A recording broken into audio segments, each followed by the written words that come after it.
तो पाकिस्तानी नागरिकों को वापस भेजने की प्रक्रिया जो है तेज कर दी गई। उत्तर प्रदेश में भी सरकार एक्टिव हो चुकी है। 1500 से ज्यादा पाकिस्तानी नागरिक हैं उत्तर प्रदेश में और वीजा रद्द किए जाने के आदेश के बाद एक्शन में आई है यूपी सरकार। डीजीपी मुख्यालय की तरफ से निर्देश दिए गए हैं और उसके बाद कार्रवाई को तेज कर दिया गया है। डीजीपी की तरफ से ये कहा गया है कि पाक नागरिकों का ब्यौरा जुटाया जा रहा है और उन्हें वापस भेजने की प्रक्रिया शुरू की जा रही है।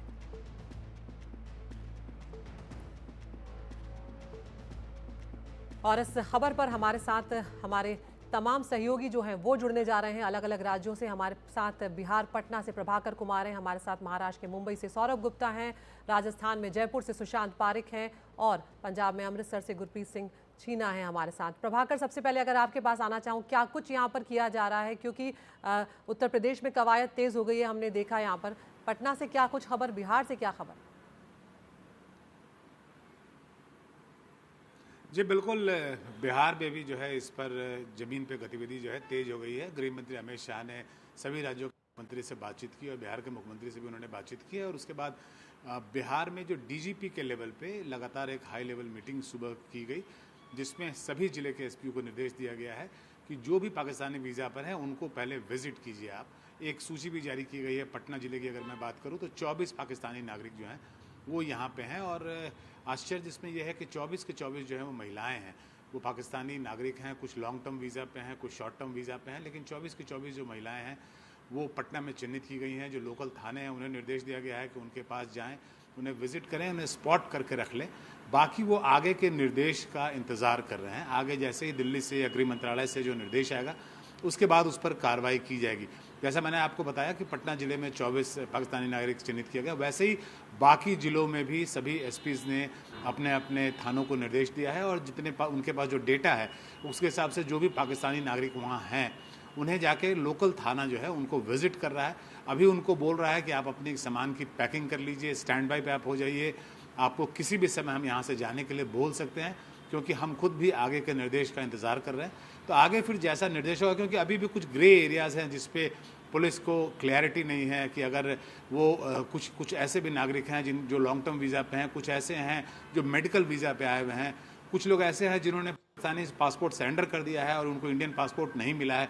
तो अलग अलग तरह के केसेस हैं, इसलिए उस पर वो क्लैरिटी का वेट कर रहे हैं। गृह मंत्रालय से जैसे निर्देश आएंगे या पुलिस हेडक्वार्टर से जैसा निर्देश आएगा वैसे उस पर कार्रवाई शुरू हो जाएगी। तो बिहार पुलिस, बिहार सरकार जो है इस मामले में पूरी तरह से एक्शन में दिख रही है। जी बिल्कुल, अमृतसर चलते हैं गुरप्रीत सिंह छीना के पास। गुरप्रीत, आपकी रिपोर्ट हमने देखी थी, किस तरह से यहाँ पर भी कुछ पेचीदगियाँ हैं जिनकी बात प्रभाकर कर रहे हैं कि माँ जो है वो भारत की नागरिक हैं लेकिन शादी उनकी पाकिस्तान में हुई, अब उनके बच्चे हो चुके हैं, बच्चे पाकिस्तान के नागरिक हो चुके हैं। ऐसे में इस तरह के मामलों में सरकार क्या कुछ देख रही है और क्या कुछ वहाँ पर इस वक्त एक्शन लिया जा रहा है, बताएं।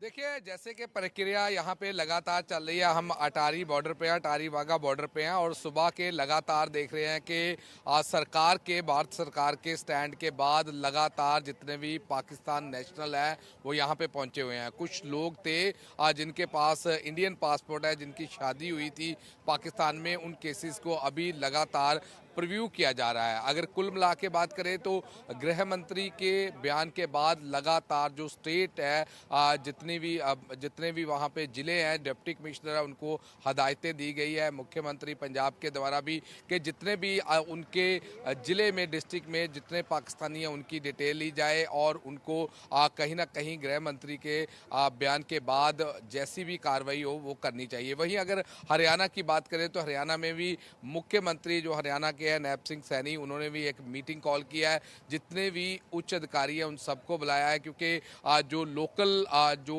जिला स्तर पे है वहाँ पे वो डिटेल ले रहे हैं, ताकि जैसे ही गृह मंत्री ने कहा कि हमें एकजुट होकर इस पूरे मामले को देखना होगा। अगर अटारी बॉर्डर की बात करें तो यहाँ हमने देखा कि सुबह से लेके लगातार, क्योंकि 10 से लेके 4 बजे तक जो इमिग्रेशन है वो लगातार इमिग्रेशन ऑफिस चलता है। 10 से लेके 4 बजे तक हमने देखा कि जितने भी पाकिस्तान नेशनल थे वो यहाँ पे आए, क्योंकि एक भारत सरकार ने बड़ा क्लियरली उनको अल्टीमेटम दिया था कि 48 आवर्स के बीच वो देश छोड़ के चले जाएं। कुल मिला के जैसे भारत ने एक फॉर्म स्टैंड लिया है तो उस गुरप्रीत, आपको रोकूंगी। जम्मू कश्मीर के मुख्यमंत्री उमर अब्दुल्ला इस वक्त कुछ कह रहे हैं, सुनते हैं।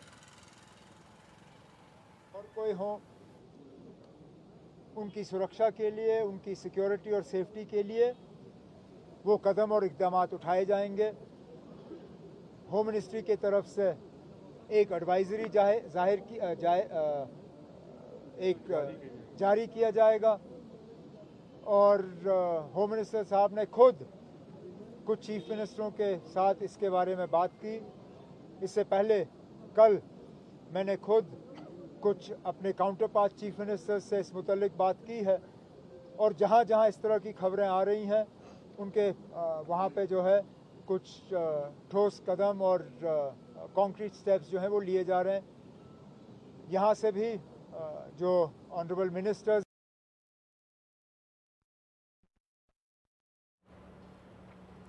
तो यहाँ पर सुना हमने उमर अब्दुल्ला को, वो अभी सुरक्षा के मुतल्लिक बात कर रहे थे। यहाँ पर उनका कहना था कि कुछ और राज्यों से भी वो संपर्क साधे हुए हैं, किस तरह से मदद की जानी है दूसरे राज्यों के लोगों की, क्योंकि यहाँ पर जब कई सैलानी आए हुए थे हो सकता है कि कुछ के जाने को लेकर समस्या यहाँ पर आ रही हो। और डिटेल्स में इस बारे में भी हम जुड़ेंगे। गुरप्रीत अपनी बात पूरी करें, हमारे सहयोगी हमारे साथ बने हुए हैं। देखिए, अगर पंजाब की बात करें तो पंजाब में जितने भी जिलों में डिप्टी कमिश्नर है उनके थ्रू उनकी डेटा लिया जा रहा है और कुछ जो पाकिस्तान नेशनल यहाँ पे आए अटारी बॉर्डर पे उनसे हमने बातचीत भी की तो उनको भी कहीं ना कहीं मैसेज लोकल पुलिस स्टेशन की तरफ से जाया जा रहा है। जैसे कि गृह मंत्री के बयान के बाद लगातार जो पुलिस है वो लगातार रिपोर्ट ले रही है। यही सेम सिचुएशन हरियाणा में देखने को मिली है, क्योंकि हरियाणा के जो मुख्यमंत्री हैं नैब सिंह सैनी, उन्होंने भी एक मीटिंग कॉल की है जिसमें जितने भी बड़े अधिकारी उनको बुलाया ताकि एक रणनीति और एक स्ट्रेटजी बनाई जाए कि जो पाकिस्तान से यहाँ पे आके रह रहे हैं उनके खिलाफ क्या कार्रवाई बनती है और उनको वापस कैसे भेजा जा रहा है। ये पूरी रणनीति पंजाब और हरियाणा में लगातार बनाई जा रही है। वहीं अगर बात करें जो पाकिस्तान नेशनल है यहाँ पे आए हैं उनको, उनसे भी ये पता चला कि उनको local police station, local deputy commissioner के ऑफिस से भी कॉल जानी शुरू हुई है कि आप यहाँ से वापस चले। जैसे सरकार ने सख्त रवैया अपनाया है कि यहाँ पे अगर अटारी बॉर्डर की बात करें तो यहाँ पे बीटिंग रिट्रीट सेरेमनी है, उसमें भी हमने देखा कि कई तब्दीलियां की गई है। पहले जो बॉर्डर गेट था वो खुलता था लेकिन कल से वो नहीं खुला। कहीं ना कहीं अब बड़ा मैसेज दिया जा रहा है पाकिस्तान को यहाँ पे जितनी भी चेंजेस और जैसे भी कई डिसीजन लिए जा रहे हैं सरकार के द्वारा।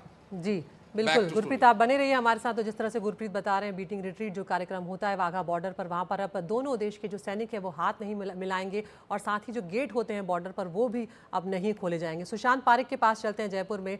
सुशांत, राजस्थान बॉर्डर से जुड़ा राज्य है, पाकिस्तान के करीब है, ऐसे में क्या सरकार के पास डेटा है इस बात का कि कितने पाकिस्तानी नागरिक हैं और क्या कुछ कार्रवाई सरकार की तरफ से की जा रही है? बिल्कुल, राजस्थान करीब 1000 किलोमीटर की सीमा जो है पाकिस्तान के साथ शेयर करता है। बीकानेर, बाड़मेर, जैसलमेर, जोधपुर, ये वो इलाके जहां पर बड़ी संख्या में पाकिस्तानी नागरिक जो हैं वो वीज़ा पर, लॉन्ग टर्म वीज़ा पर, शॉर्ट टर्म वीज़ा पर आए हुए थे और करीब 20,000 का आंकड़ा है ऐसा पाकिस्तानी नागरिकों का। लेकिन बड़ी संख्या में जो लोग हैं वो हैं हिंदू विस्थापित या फिर वो लोग जिनकी यहाँ पर रिश्तेदारियाँ हैं या फिर वो उपचार के लिए, मेडिकल के लिए आए हुए थे। वो तमाम लोग अब परेशान भी हैं क्योंकि एक दिन पहले वहाँ का जो संगठन है उन्होंने मुख्यमंत्री को पत्र लिखा और कहा है कि वो पहले से पाकिस्तान में परेशान थे जिस तरह के हालात वहाँ पर थे और वहाँ से वो इसी उम्मीद में आए थे हिंदू विस्थापित की यहाँ पर वो आएंगे, उन्हें नागरिकता मिलेगी। हालांकि सरकार कोशिश भी कर रही है, लेकिन जिस तरह के आदेश अभी जारी हुए हैं उसके बाद मुख्यमंत्री ने बैठक ली। सीमावर्ती इलाकों में रेड अलर्ट जारी किया गया, वहाँ पर लगातार गश्त जारी है। पुलिस मुख्यालय ने पूरा डेटा जो है वो उसको उसी के आधार पर अब एक एक करके मैसेज भेजना शुरू कर दिया है जिला कलेक्टरों के माध्यम से और देखा जा रहा है कि वहाँ से अब परिवार रवाना होना भी शुरू हो गए। हालांकि फिर भी कहीं ना कहीं उम्मीद है उनको, खासतौर पे जो हिंदू विस्थापित हैं वो उम्मीद में है कि सरकार उनके लिए कुछ सोचेगी, उनके लिए कुछ प्लान करेगी। लेकिन अब 20,000 के इस आंकड़े में बड़ी संख्या इन लोगों के होने की वजह से सरकार के लिए भी एक बड़ा चैलेंज है कि इनके लिए क्या किया जाए। लेकिन फिलहाल तो यही जिस तरह के निर्देश जारी हुए हैं केंद्र सरकार से, पुलिस डिपार्टमेंट और बीएसएफ की टीम मिलकर कोशिश कर रही है कि वहाँ से उस इलाके में इन लोगों की वापसी करवाई जाए। बिल्कुल सुशांत, मुंबई चलते हैं अपने सहयोगी सौरभ गुप्ता के पास। सौरभ, हमने सुना मुख्यमंत्री देवेंद्र फडणवीस की तरफ से कहा गया है कि जितने भी पाकिस्तानी नागरिक हैं उनका डेटा हम इकट्ठा कर रहे हैं गृह मंत्रालय के आदेश के बाद। क्या कुछ कार्रवाई, क्या कुछ एक्शन वहां पर लिया जा रहा है?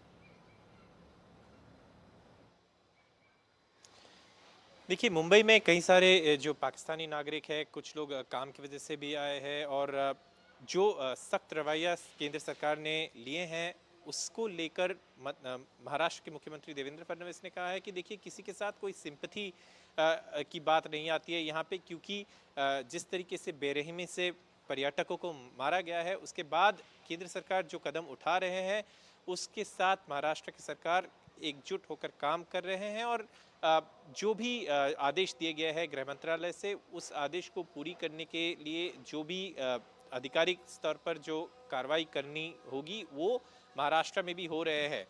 हालांकि आप जानते हैं महाराष्ट्र में एक मुंबई में खास करके फिल्म इंडस्ट्री भी है और यहाँ पे कुछ दिनों से एक फिल्म जो है वो भी विचार में रहे हैं, क्योंकि एक पाकिस्तानी कलाकार उस फिल्म में है, वो भी अनाउंस कर दिया गया है यहाँ की फेडरेशन की तरफ से कि उस फिल्म को रिलीज़ नहीं करने दिया जाएगा। लेकिन जो चाहे वो स्पोर्ट्स हो, चाहे वो कल्चरल एक्सचेंजेस हो, चाहे वो फिल्म हो, कोलैबोरेशंस के लिए या काम के लिए अगर कोई आए है मुंबई में या कोई और कारण से आए हैं, मेडिकल कारण से आए हैं या किसी रिश्तेदार से मिलने आए हैं, तो जो प्रक्रिया पूरे देश में है, जैसे जो पाकिस्तानी नागरिकों को चिन्हित करके उनको वापस भेजने की जो प्रक्रिया है वो महाराष्ट्र में भी पूरी तरीके से हो रहे हैं।